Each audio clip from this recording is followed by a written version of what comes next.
Good evening, Barry. Bob Lazzari, Tony D'Angelo. How's everything? Good evening, Barry. Everything is good, guys. How about you? First of all, we're honored, Barry, that you would join us on the show tonight. We wanted to have you on for a while, and thanks for giving us a few minutes tonight. It's truly a pleasure being in the presence of we're a deeply broadcaster so famed and well-schooled. But that's really nice.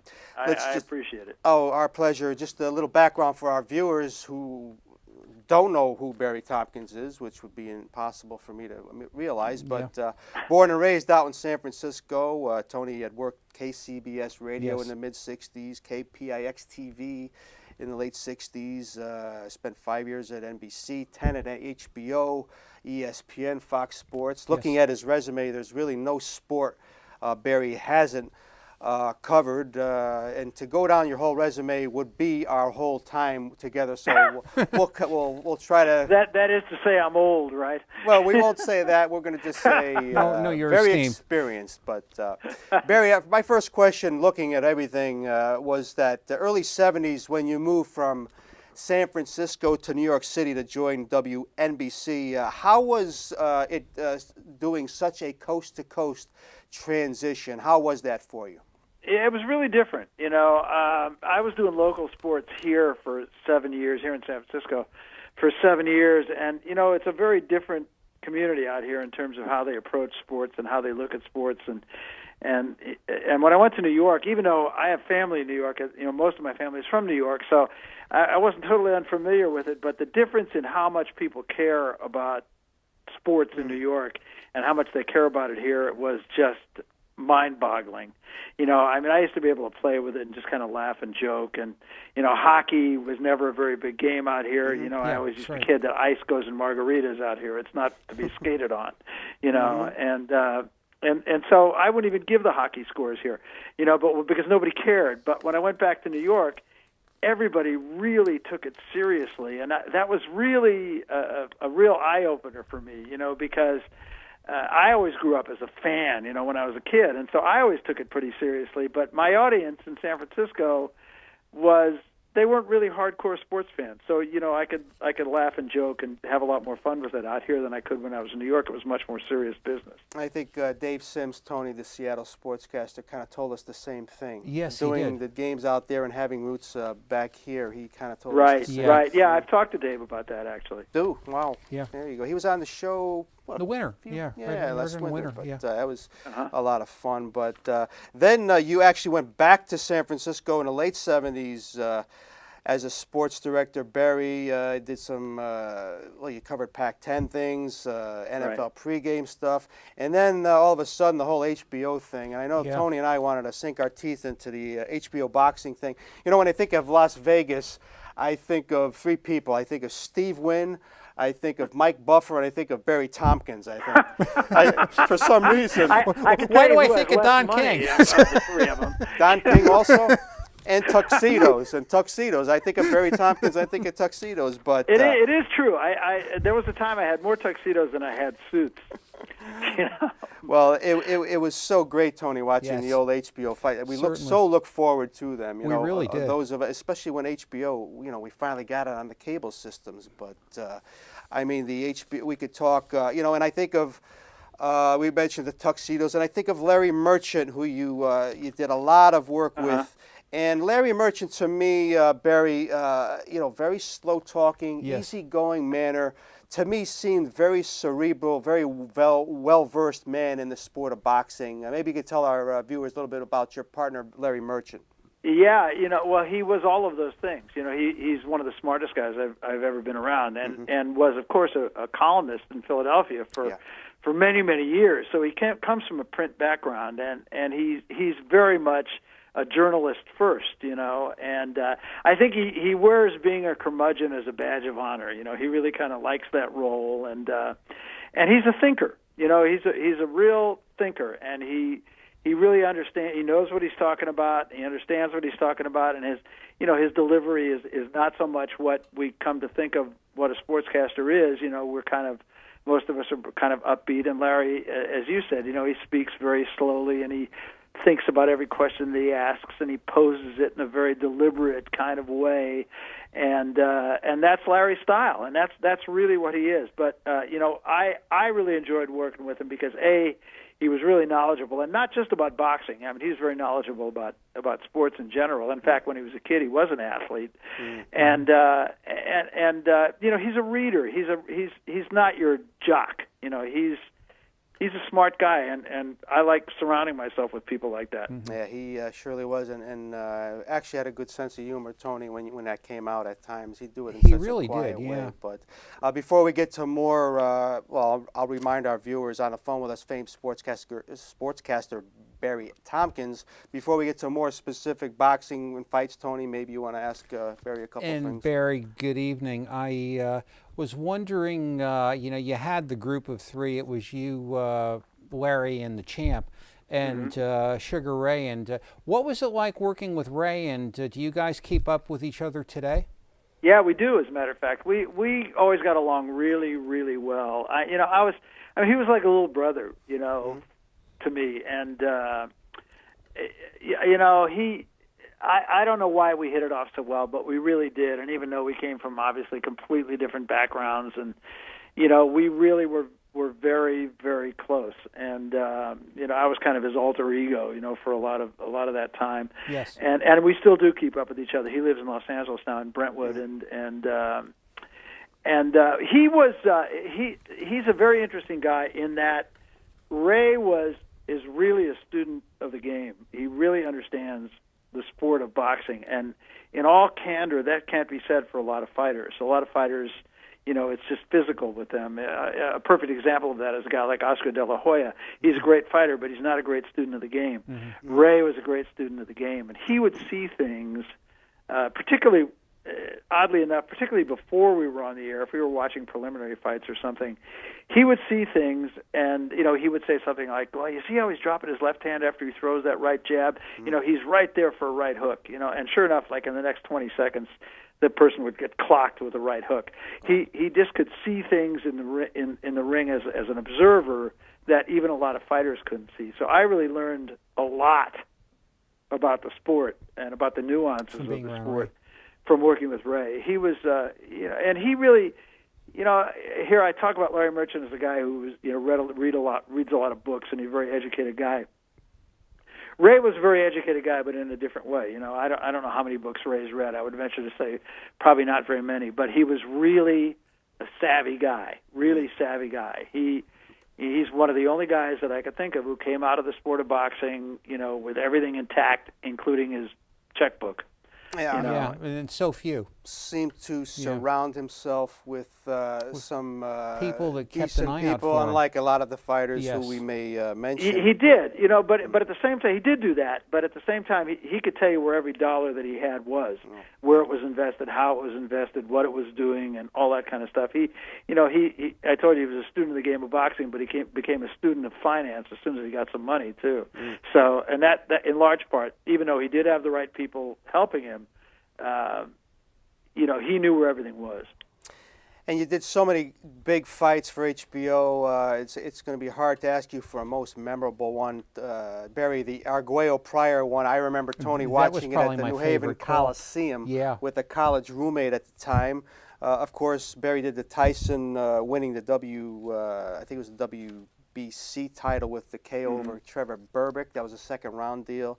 Camacho, Rosario, etc. Is there a most memorable fight, Barry, at least for HBO that you saw? Yeah, well, memorable in different ways. The one that you just mentioned, Arguello Pryor, was the most exciting fight I've ever done, and arguably one of the most exciting fights in history. Both their fights, and so just in terms of sheer drama, the first fight in the Orange Bowl in Miami was really something special. I mean, it almost defies description. I couldn't do it justice to just try to describe what it was like, but there were 70,000 people in the Orange Bowl, and it was a very volatile situation for Arguello because it was at the time of the Contras and the Sandinistas, and he had given some money to one side, and they expected that there might be some issues there at the fight, that somebody might actually try to take a shot at him, and of course Pryor was another story altogether, and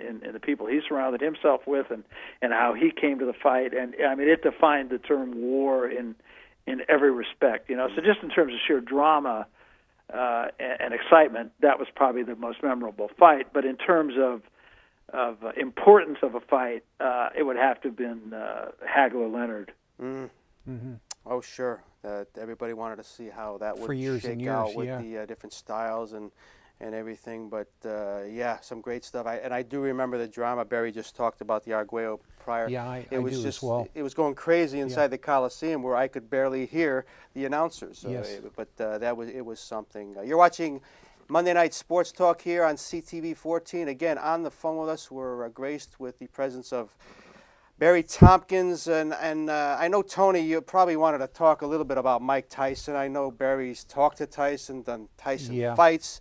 Tyson is the magnitude of the man and his career and continuing the downfall. Fascination. But maybe you want to ask a couple things maybe about Well, Tyson. and Barry, that's really a good point. Now, you mentioned Sugar Ray, and a guy who knew where everything is. In Tyson, a guy who probably didn't know where anything went in the first place. And probably, Howard Cosell used to talk about a lot the federal regulation of boxing, and we really need to keep an eye on fighters, and perhaps Tyson's the poster child of that. And I really, in every reason you think of, when you think of it, you think, gee, it's a good idea, or maybe not, because of, there's probably pros and cons. Have you given that any advocacy or any thought one way or the other? Yeah, I have. I don't know if he's the poster child for that, but Mike Tyson is. I mean, I could do a book on Mike Tyson. Mm-hmm. I got to know him when he was fairly young, and he still, was willing to take people into his life, and he always trusted me, and I think he still does, actually. But he was such a dichotomy. There was one side of him. I would say dichotomy. Some might say schizophrenic. Yeah. And there was a real soft and fuzzy side to Mike Tyson that I really liked. And Mike Tyson's not a stupid guy. He again, I'm not talking about book smart, but he was. He's pretty savvy, and he really understood himself, and he certainly was a historian because he lived with Customato and Jimmy Jacobs, and Jimmy Jacobs had that, the film library of all the great fights. And I remember asking him one time, who he modeled his career after, who his heroes were, and he said, and the first guy that he said was Benny Leonard. Now, I don't think the casual fight fan would have any idea who Benny Leonard is. Right. He was a lightweight champion in 1919. And that's who Tyson modeled himself after, and he wasn't just dropping a name. He knew about Benny Leonard's fights. He knew how he fought, and so he was a great historian in terms of boxing. And he also had, like I said, a really soft and fuzzy side. There was I had a lot of conversations with Mike Tyson, just about family and kids and all that sort of, soft and fuzzy kind of stuff. And then in the next breath, of course, he's a killer, that's what I mean by being one of the most interesting guys I've ever met. He told me one time, we're sitting in a hotel, in his hotel room, actually, in Las Vegas, and that was when he was really rolling. I think it was shortly after he'd beaten Trevor Berbick. He was the champion, and he said, I'm really never going to know how good I am until I lose.